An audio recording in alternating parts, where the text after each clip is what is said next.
Hola y bienvenidos a Análisis de Política Exterior.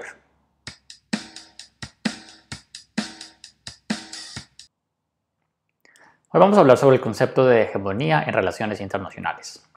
Este es un concepto que está muy cargado políticamente y cuando lo escuchen en el discurso de un político seguramente va a estar diciendo una cosa diferente. Vamos a ver técnicamente qué quiere decir hegemonía. Lo primero para decir es que se enmarca dentro de la misma idea de anarquía, no es contrario a la anarquía. Como saben, anarquía quiere decir que tenemos un sistema en donde no hay un gobierno o una jerarquía formal que hace que el poder se concentre en un solo actor y que por lo tanto todos los demás actores, cuando vayan a solucionar sus disputas, tienen que acudir a este actor que está por encima de ellos. Por ejemplo, en el Estado, cuando hablamos de un Estado como el colombiano, cuando hay una disputa entre dos ciudadanos, pueden ir a donde el Estado a que el Estado les diga cuál de los dos tiene la razón. Y el Estado tiene además la posibilidad de utilizar la fuerza para hacer cumplir sus decisiones. Entonces, si por ejemplo yo necesito que alguien me defienda porque me están robando, lo más seguro es que yo llame al Estado, es decir, a la policía, en vez de ponerme yo mismo a tratar de defenderme de un grupo de atracadores. Si la policía me respalda y los jueces me respaldan, es decir, aplican la ley en contra del que me está robando, yo puedo decir que estoy viviendo en una jerarquía en donde el Estado tiene poder sobre las relaciones entre los ciudadanos, por lo menos para usar la fuerza y solucionar las disputas. En el plano internacional no tenemos esto. Si un país invade otro, no existe una policía internacional a la cual yo pueda llamar y pueda pedirle que venga a rescatarme. Entonces, vivimos en anarquía. No hay una jerarquía en donde haya un actor que le haya quitado la posibilidad de utilizar la fuerza a los demás actores y que la utilice por encima de ellos cuando sea necesario. Eso no quiere decir, sin embargo, que no haya una distribución asimétrica de poder. No todos los estados tienen el mismo poder. Hay algunos que tienen mucho más poder que otros. Miremos entonces, ¿qué es esto de un hegemón?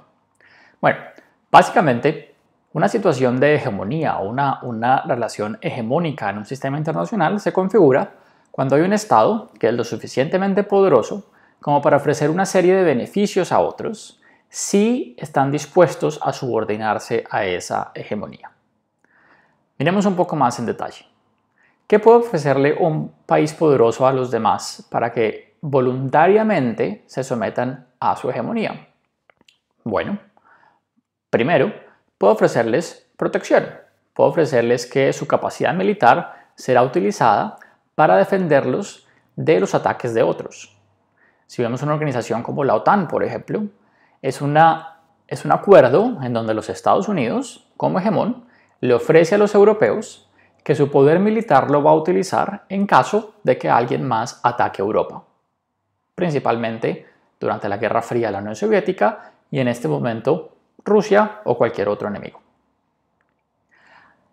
América Latina, los Estados Unidos también le ofreció el mismo trato bajo el Acuerdo de Río, que incluye la creación de un sistema de seguridad colectiva en las Américas, en donde los Estados Unidos también le está ofreciendo a los latinoamericanos que si cualquier país latinoamericano es atacado por una potencia externa, entonces los Estados Unidos va a responder con su poder militar.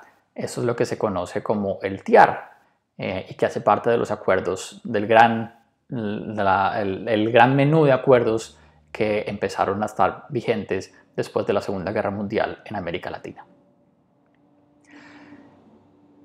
Pero además de protección, el hegemón puede ofrecer otros beneficios a los demás estados. Lo más importante es que el hegemón puede empezar a organizar las relaciones entre los estados.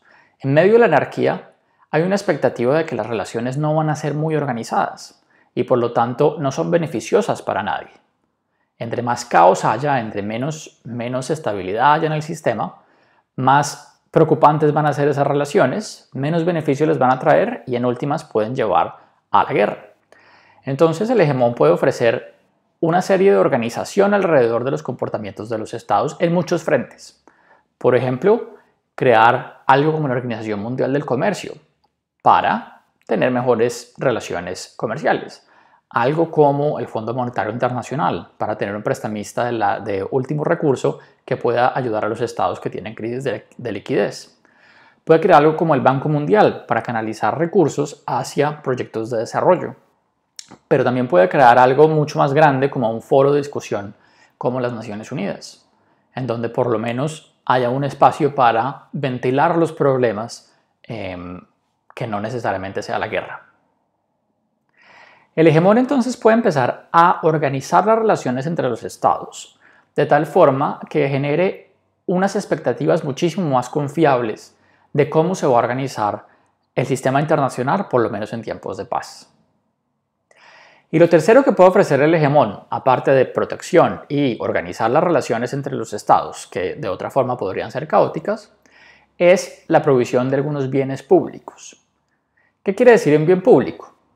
Un bien público básicamente es algo que todos los actores del sistema quieren, pero no están dispuestos ellos mismos a pagar por él, dado que el que invierta en proveer esos bienes, al final va a terminar pagando mucho, pero las personas que disfrutan de esos bienes no van a terminar pagando por disfrutarlos. Un ejemplo de eso es el medio ambiente. Si tenemos aire limpio, gracias a que alguien se dedicó a generar energías renovables y poder ayudar a todos a contaminar menos, aquellos que sí contaminan se benefician de que haya un aire más limpio, pero no están pagando el precio.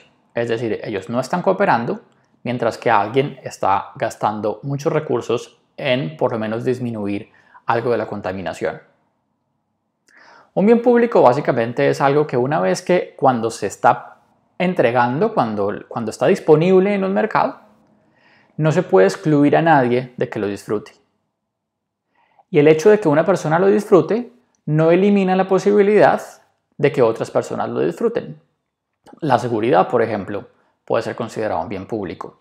El medio ambiente sano también puede ser considerado un bien público. Pero también puede considerarse que una estructura de comercio que funcione puede ser un bien público. Todo el mundo se puede beneficiar de una estructura de comercio y es muy difícil excluir a alguien, a pesar de que en algunos casos pueda llegar a ser posible. Cuando un estado como Inglaterra se dedicó a cuidar los mares para evitar que hubiera piratas, esto inmediatamente benefició a todos los estados, no solamente a Inglaterra. Y los demás estados no le estaban pagando a Inglaterra por prestar ese servicio.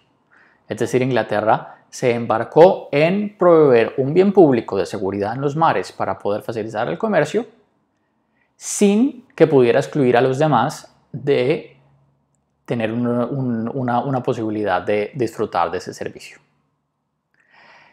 ¿Por qué Inglaterra lo pudo hacer? Porque durante un tiempo Inglaterra pudo establecerse como un hegemón en el sistema internacional, sobre todo el sistema internacional europeo y su expansión por las colonias. El hegemón entonces puede ser, si tiene los recursos y la disposición, el que provea unos bienes públicos al sistema que si no los proveyera no habría forma de tenerlos en el sistema. Espontáneamente no se van a generar solamente por la interacción entre los actores. Dentro de un Estado, usualmente lo que pasa con los bienes públicos es que el Estado entra a garantizarlos. La seguridad, por ejemplo. El Estado entra a garantizar la seguridad porque los ciudadanos, entre ellos, lo más seguro es que cuando tratan de entregar seguridad, tratan de que haya seguridad en el sistema, lo van a hacer de una forma poco eficiente y mucho menor a la que quisieran que se dé. Por lo tanto, el Estado interviene y ofrece esa seguridad. Lo mismo la justicia, lo mismo la regulación en el medio ambiente, etc. En el sistema internacional no tenemos Estado, entonces no tenemos a nadie que garantice esos bienes públicos. Y por lo tanto, cuando un hegemón, es decir, un Estado muy poderoso, mucho más poderoso que los demás países del sistema, tiene la capacidad y la voluntad de ofrecer esos bienes públicos, beneficia a todos los demás. Ahora, Obviamente, el hegemón no va a ofrecer esos bienes públicos desinteresadamente. El hegemón tiene un interés en que se organicen las relaciones entre los estados, en que sus propios intereses se avancen, y cuando el hegemón entrega estos bienes públicos también está cuidando su propia seguridad y su propia capacidad de comerciar y los intereses que pueda tener este estado. Pero también el estado quiere que los demás cooperen. El estado hegemón está buscando un sistema en donde pueda avanzar sus intereses, pero que sea suficientemente beneficioso para otros como para que no lo estén atacando todo el tiempo, para que no estén tratando de salirse de ese arreglo todo el tiempo. Para los Estados Unidos es muy importante restringir el uso que hace de su propia fuerza, precisamente para no tener un montón de países que respondan a un abuso de la fuerza con más fuerza. Hoy en día, China, Rusia y otros países que potencialmente podrían ser enemigos de los Estados Unidos se benefician de la hegemonía de los Estados Unidos y del sistema, del orden internacional que Estados Unidos construyó, en vez de estar activamente en guerra en contra de él. Por lo tanto, cuando hablamos de hegemonía, no estamos hablando necesariamente de un imperialismo que somete a todos en contra de su voluntad y está utilizando la fuerza todo el tiempo. No, estamos hablando de una organización del sistema en donde sí hay una disparidad de poder muy grande, hay un país mucho más poderoso que los demás que puede utilizar la fuerza en contra de ellos, pero restringe su uso de la fuerza para poder garantizar que el sistema sea confiable para los demás. Al mismo tiempo, provee bienes públicos y es capaz de organizar a los demás estados para que contribuyan en la prestación de esos bienes también, pero sin dejar de lado que ese país hegemón que tiene tanto poder y posiblemente una capacidad económica mayor, termina pagando más costos que los demás. La hegemonía de los Estados Unidos entonces la podemos ver hoy en día en muchos lugares, a pesar de que ya está siendo respondida por algunos estados que quieren cambiarla. Pero podemos ver que los Estados Unidos tienen una hegemonía por lo menos en Occidente, en el hemisferio occidental, en donde está América Latina y Canadá. Organiza las relaciones entre los estados, o por lo menos las organizó durante la Guerra Fría y comienzos de los 90s, a través de organizaciones que los Estados Unidos ayudó a crear y que además fue uno de los principales promotores y de los que más pagaron para que existieran. Los Estados Unidos ayudó a la integración de América Latina a las instituciones internacionales, como el Banco Mundial, el Fondo Monetario Internacional, la Organización Mundial del Comercio, y por lo tanto logró organizar la región alrededor de su proyecto hegemónico. Recuerden que con esto no estoy diciendo proyecto imperialista, estoy diciendo un proyecto en donde los latinoamericanos también empezaron a aprovechar estos beneficios que da ese sistema hegemónico, casi siempre por su propia voluntad. No quiere decir que siempre haya sido por su voluntad. En algunos casos, los Estados Unidos también utilizó la fuerza para obligar a los países a responder, y en algunos casos, algunos países se han alejado de ese sistema voluntariamente sin que los Estados Unidos los haya obligado a volver. Pero muchas veces los países latinoamericanos han aceptado voluntariamente entrar dentro de la lógica de la hegemonía, sabiendo que deben subordinar algo de sus decisiones a este sistema que el hegemón está planteando. ¿Qué tan estable es la hegemonía de los Estados Unidos? Bueno, pues siempre hay que hacerse esa pregunta. Un sistema hegemónico solamente sobrevive por el tiempo en el que ese Estado, el hegemón, primero tenga una clara ventaja, superioridad militar y económica sobre los demás estados. En el momento en el que empiezan a aparecer otros actores con igual capacidad militar o igual capacidad económica, muy seguramente esos actores van a querer cambiar el acuerdo hegemónico, cambiar las instituciones, cambiar la forma como se relacionan los estados para que reflejen más los intereses de esa nueva potencia en ascenso. Y lo que hemos visto una y otra vez en la historia es que cuando hay un hegemón que se enfrenta a otro estado que está creciendo muchísimo, usualmente eso lleva a fricciones y el fin de la era hegemónica en caso de que el estado hegemón no pueda contener el crecimiento del otro. Muchas veces terminamos en una guerra cuando esto pasa.